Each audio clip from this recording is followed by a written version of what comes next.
So is your vinyl lifting when you put it on your cup or your pen, and then you put your coat of epoxy on, and then you go to run your hand over that coat of epoxy when it's dry and your vinyl has lifted? It can be so frustrating because now you have to sand down that rough spot, which means sanding off probably part of your vinyl.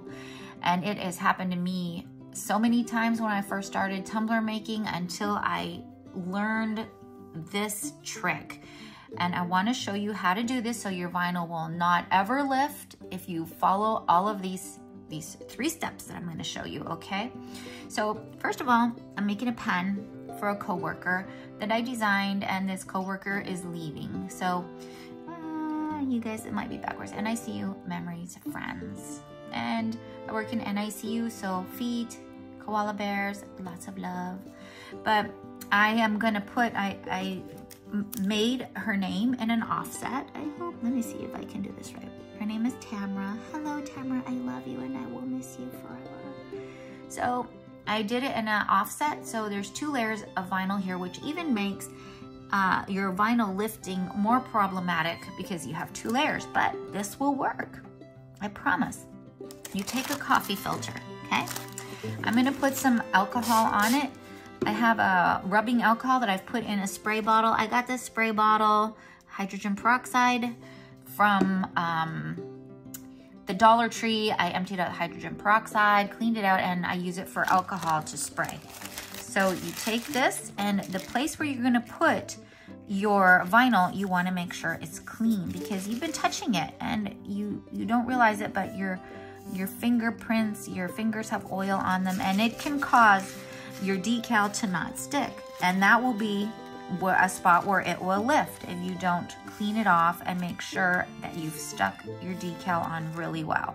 Okay, so that's gonna dry quickly because it's alcohol. So I have my decal made. I want to make sure that both layers of vinyl are pressed together really well. So I'm gonna like really give it a good pressing down with my, whatever this is called, okay? And then I'm gonna peel it back, of course. I'm not gonna touch the back of it. Don't touch the back of your vinyl because then you'll have a spot where it's not gonna stay. Okay, I gotta make sure I don't put this on upside down. Oh dear. Okay, that's exactly where I want it. So I've cleaned it with alcohol and I have not touched it since I've cleansed it. And I'm just gonna make sure this goes on exactly where I want it. There we go. I'm gonna push down really good with my fingers, really making sure the vinyl sticks really good. Oops, I'll just take that off of there. Making sure the vinyl is sticking really, really good. Okay, and it is going around the edges. I'm gonna peel this off slowly. Okay, there is no lifting. Sometimes at this point, if you haven't done these steps, you will see a place where it didn't stick to whatever you're trying to put it on.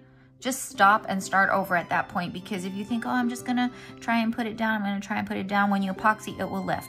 But I can tell you one thing that I have done is I've used crazy glue to stick it down, and that did work. So if you're desperate to like not redo it, you can use some crazy glue and stick down where it's lifting before you epoxy. But next step, very, very important step. You wanna take your E6000, and I don't spray it on because it's like a small item. Usually the decals are small. I don't wanna spray everywhere. So I just kind of take it out of the bottle and I layer down the glue. And then I take my finger and I just start to rub it into all of the edges and the crevices of this decal. And so you're creating a seal where it will not lift, and it will also help to lessen your bubbles that can, you see like where this little A is, it's a little tiny place, or in here, or here where there's little small crevices. And a lot of times when people get bubbles on their cups, it's right in those spots where where their little crevices can trap a little tiny bit of air. So if you do this, you're helping your vinyl not to lift, and you're helping yourself to not get bubbles as well. So I'm gonna let this dry. And if I really, really am concerned about it, I'll put another layer on it. Okay, and then I'll let it dry. So let's let it dry and I'll come back and show you guys the next step. When my vinyl's dry, and so you don't want to forget this step. You want to spray it with the clear, 2x ultra clear matte or gloss, it doesn't matter. You want to spray it. You want to spray it with that. And let it dry, and then epoxy it, and you will not have any vinyl lifting off of this if you follow these steps.